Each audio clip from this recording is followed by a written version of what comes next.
Hey, welcome to this week's Trinity and video announcements. It's good to be back together with you here in this place, this time. We're up here in the Chancellor area. I'm here with my colleague, sidekick, Amy Henderson Hill, who works youth and families. And even as we're traveling through Lent, and part of our Lenten thing is doing acts of mercy for others, but also in this Lenten time, we're talking about some of our ministry and inviting you, our good friends, to be actively part of some of this ministry. Think about some of the things that we're doing. And while I know many of you are engaged in a lot of things, if there's something new for somebody who's maybe not quite as engaged with some stuff, but how can I be part of the things that go on here at Trinity? We're trying to offer up some thoughts about different things we're going to do. And Amy works with primarily middle high school age youth and their families. And she could use your help. Last week, I talked with Megan Doring, who works primarily with our smaller children. And admittedly, sometimes the smaller children are a little easier. Yeah. I mean, admittedly, it feels a little less threatening. Sure. Because sometimes people think, I don't know what to say to a middle school student. Yes. Or, at the end of the day, they're kids, they're people. I mean, there's no deep, dark mystery to them. No, thank you for saying that. It's true. Right? I mean, so to say to anybody, if you got a heart and a soul for something like this, we bet you can do it. Yes. So I think, to add on to that, Pastor Ernest, one of the beautiful things, but also one of the tricky things with this age group is that in some ways it is so simple, and yet also daunting and somewhat complicated as well. So, one of the things that we take really seriously, that we're looking at with family ministries, and especially with youth in general specifically, is that we know some things. We know that these developmental relationships matter to these kids. We know that there are outcomes, positive outcomes that happen when youth know that people care about them. Right. And at the base of that, that's really simple. There's really simple ways to do that. And some of those ways are just, when they're in these halls or when they're together with us in community, acknowledging them and sharing in whatever way is comfortable to you that those people, because they are just people, that they matter to us, that eye contact or that, hey, hi, that care, that you're a part of us, you're a part of our community. So that's a really hard thing to recruit, right? That's not something we can put, Deacon Mary can't include that on our interest indicator, but it's so powerful and so beautiful for us to say, hey, hi, you matter, I'm glad you're here, in whatever way is comfortable for you. So that's one of the biggest and most profound ways that I think we can really all do that together, is to notice and include and love our young people. But there are also very concrete and a little more deeply engaged ways for us to do that with our youth. So, as we've been looking at what do these opportunities look like, how do we develop these meaningful relationships with these youth? There are ways to do that and ways to baby step ourselves into getting to know each other a little bit better, and build out some of those opportunities. Yeah, but I think one of the things that you said, though, that's really important for everybody who would watch this, is to first acknowledge and know, some of the kids who are present. If I could, Please. Before you even go on with that, I'd offer for everybody two really very specific examples. This past Sunday, one of our ushers noticed that the two crucifers that we had, one of them had a pair of Converse All-Stars on, and Converse All-Stars are sneakers, in case you didn't know. And actually, I think they were a pink color. And the other one, and both of them were high tops. Right. And then the other one was a pair of, I think, Nike high tops. Okay. And it said, the usher said to me, wasn't offended, he was like, look at that. They got Yeah. they got high tops on them. And I said, well, why don't you say something to them? And so sure enough, he did. He went to the youth that had on the pair of Converse. They're like, when I was a kid, I like wearing Converse high tops too. And they just had this little. It's not a long. I mean, it didn't change anybody's life in a dramatic way, but there was this kind of an acknowledgement of you have something that when I was a kid I had too, and and I've been in church long enough. I remember back in the days when sometimes we got touchy about what kind of shoes kids would wear to be acolytes. But here was this one member who saw past that. Okay, we're in a time when a kid can wear Converse All-Stars to be an acolyte and carry the cross. And also we shared that, because when he was a kid, he did that too, right? And I think for a lot of our people to offer to you that we all share things with this kid. The other story that I'd offer is, and I know you want to. That's okay. But just the sense of the difference that makes. So one of our youth is I was at Fresh Market yesterday getting some stuff for dinner. And one of our youth is one of the works there. And I bumped into him and, we had this chit chat and he started to rattle off all the different people he knows from church who come through that Fresh Market, right? So that sense of, I think, we build into our minds that youth, middle school, high school is this kind of scary thing. And it can be kind of this scary thing. But also being old and retired is kind of a scary thing sometimes too. Life is. And so in two instances, one, somebody just quickly sharing a story about shoes, but the other that obviously enough people have talked to this youth from our church that he was able to recognize them at the grocery store. And if we could encourage anybody to say, I think that's what we want for our youth and for our members as well. Absolutely. And so when you're talking about, not to put words in your mouth, but I'm going to put words in your mouth, to volunteer is to be able to help engage, especially with middle school, high school kids. Right. And I think the work that we have before us, one of the things that is real work that we are doing, in the process of doing, is identifying, taking what you and I are describing for the last however many minutes feels very big and almost a little nebulous.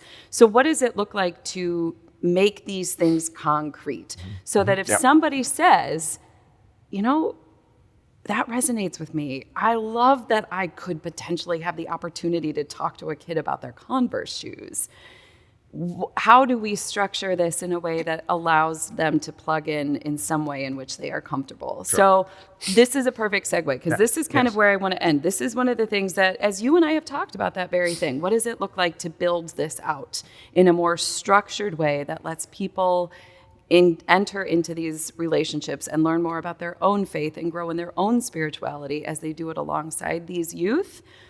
Here's what you have asked me. Here is one of the questions you have posed to me, and it has served as kind of this guiding light, so to speak.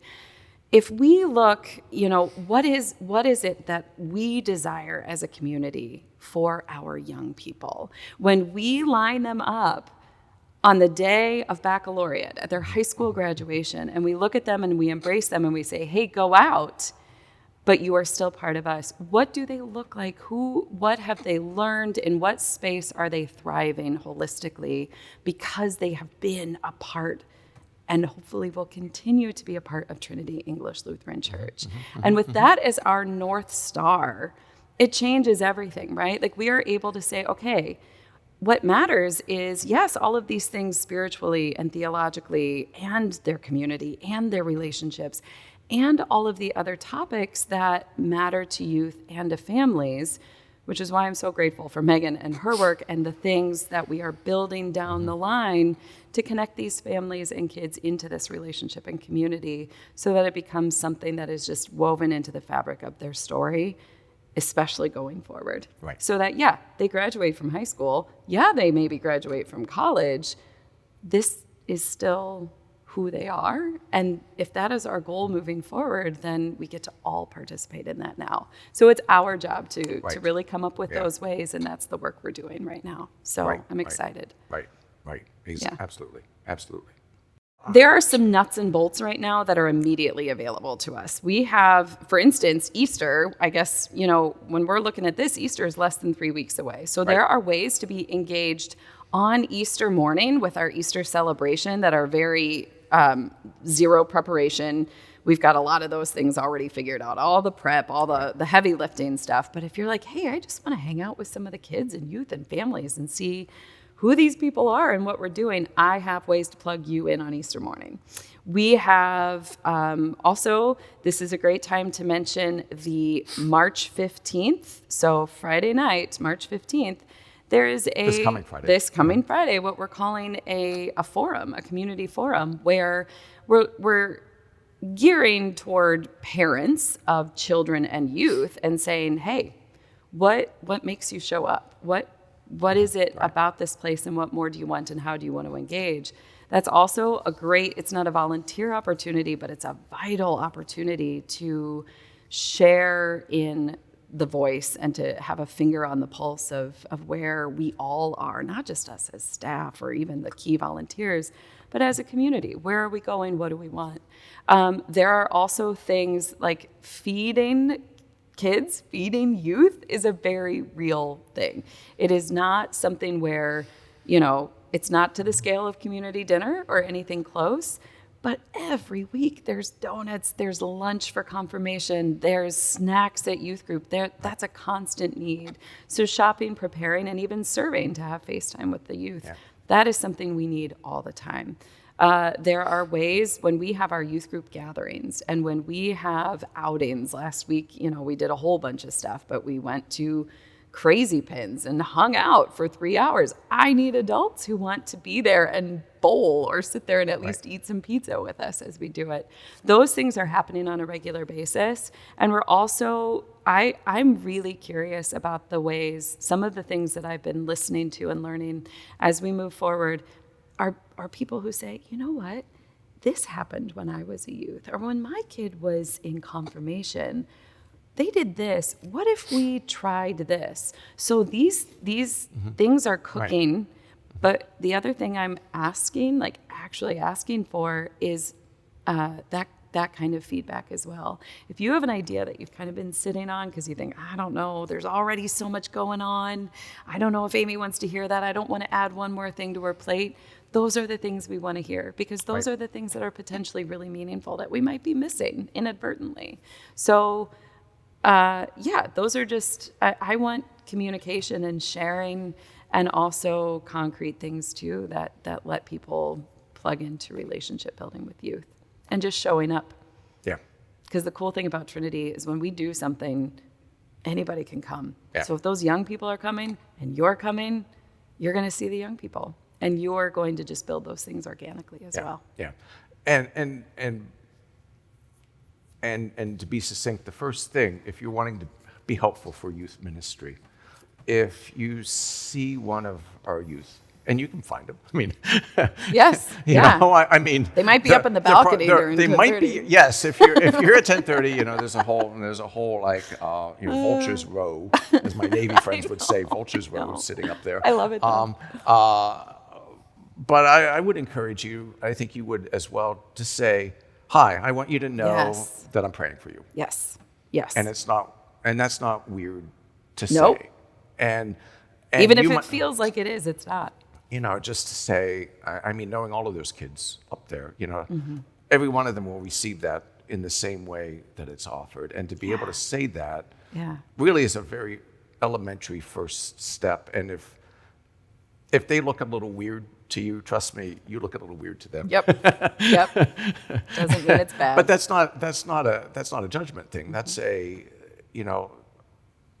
that sense of our ministry and our ministry here together, and to encourage all of you to find a way to pray for kids, pray for their families, support some of the things, if you see, as you're seeing things that are happening, right? Yes. And you think, I could help with that. And you're going to feel a little awkward when you come, and that's okay.